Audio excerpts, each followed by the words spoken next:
ideia é eu ficar com vocês assim. Ó, começou a gravar. Vamos lá. Vai produzir a partir do slide atual. Então, nós falávamos dos sítios arqueológicos do Brasil, certo? Por conta do povoamento da América. Lembrando que essa, interrompendo aqui a fala, essa é a parte 4 da aula 2 de 14 de maio. Aula 4, parte da aula 4 da disciplina História, certo? Bom, então assim, a gente falava dos sítios arqueológicos mais antigos do Brasil, tem tantos outros, certo?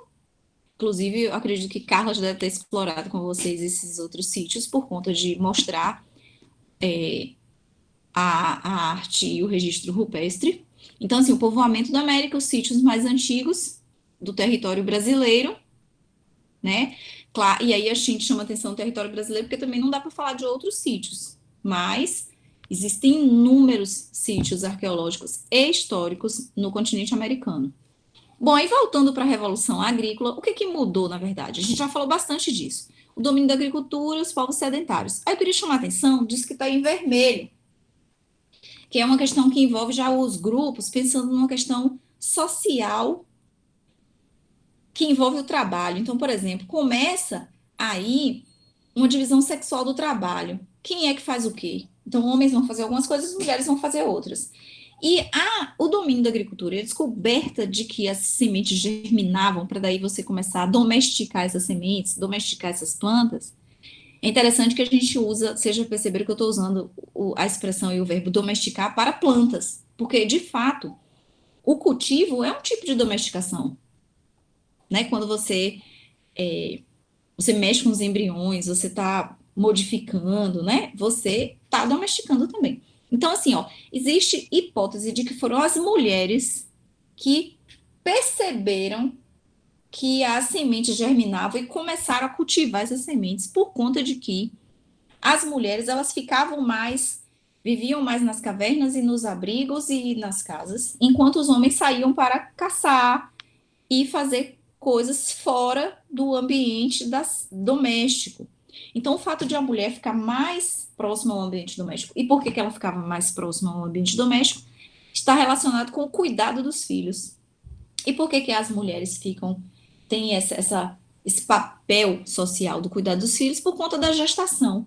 E é uma coisa interessante que você já deve ter visto em biologia, nós, humanos, temos uma gestação que se dá fora do útero. Que eu acho que eu não sei direito, vou falar aqui, talvez eu esteja sendo. Depois a gente tem, mas assim, o que eu vou falar tem sentido, eu só não sei se a expressão é correta. Nós temos uma gestação exógena, ou seja, nós humanos, a gente nasce, mas a gente precisa ser ainda cuidado e gestado fora da barriga, fora do útero. Por quê? Pense nos outros animais. Os outros animais nascem, já sai correndo, às vezes. Sai correndo. Um tempinho ali, já todo mundo já está se virando.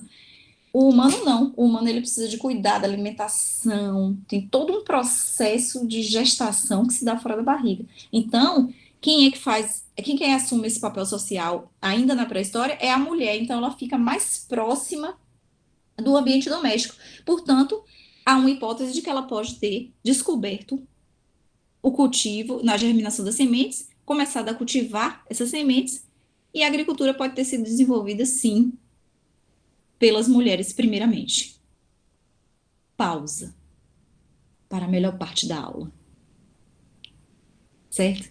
Vocês não estão vendo meu rosto, como é que tá feliz. Bom, então, o que que acontece? E esse, agora, esse domínio da agricultura aconteceu em todos os lugares no mesmo tempo? Não, óbvio. A mesma coisa, a invenção da escrita aconteceu ao mesmo tempo em todos os lugares? Também não. Por isso que cada local tem uma história um pouco diferenciada com relação a essas invenções, esses domínios, né? A gente já falou de arado, da atividade que nós vamos falar. Sedentarização está relacionada à agricultura. Se eu, de repente, eu pergunto para vocês, qual é a relação entre sedentarização dos grupos humanos e agricultura? Óbvio. Se você está cultivando no mesmo local, você não vai poder sair e abandonar aquele local. Então, a tendência é você se sedentarizar naquele local, formando os primeiros grupamentos.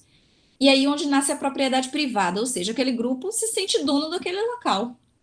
E aí vão começar a organizar e formar as famílias, onde vão ser elencados reservados papéis às mulheres e papéis aos homens.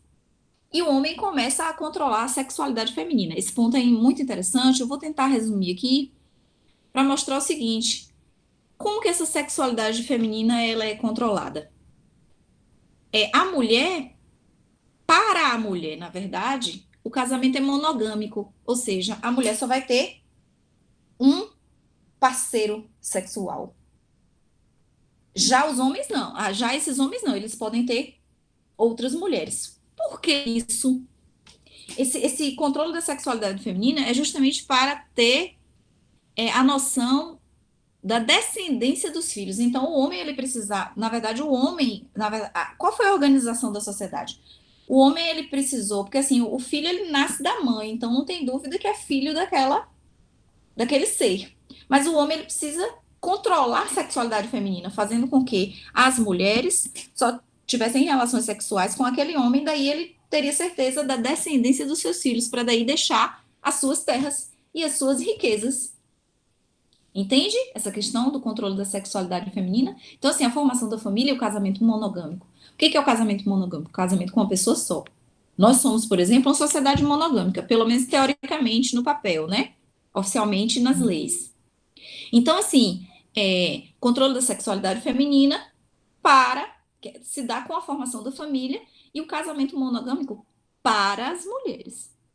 Porque não é monogâmico para os homens. Muito pelo contrário, né? A gente vai ver isso entre os hebreus, entre os fenícios, entre os egípcios, todos os povos mesopotâmicos, gregos, romanos, brasileiros, não, legalmente. Pausa. Volta. E o nascimento do Estado, ou seja, é preciso organizar esses grupamentos. Quem é que vai liderar? Né? Quem que vai ser a figura do Estado? Esse Estado vai ser assim, todo mundo decide, ele vai ser autocrático, então pensar no Estado, nós vamos pensar no Estado dentro de uma atividade assíncrona e a gente vai poder refletir sobre as diferenciadas formas desse Estado. Quem é que lidera? Como é que lidera? Qual é a característica dessa liderança, certo? E aqui a gente termina, acho que é a quarta parte, tem essas referências, vocês vão ler alguns trechos dessas referências para fazer as nossas atividades que estarão por essas próximas semanas, tá certo? Aí aqui eu encerro essa apresentação e também encerro aqui a nossa gravação para a gente fazer algum debate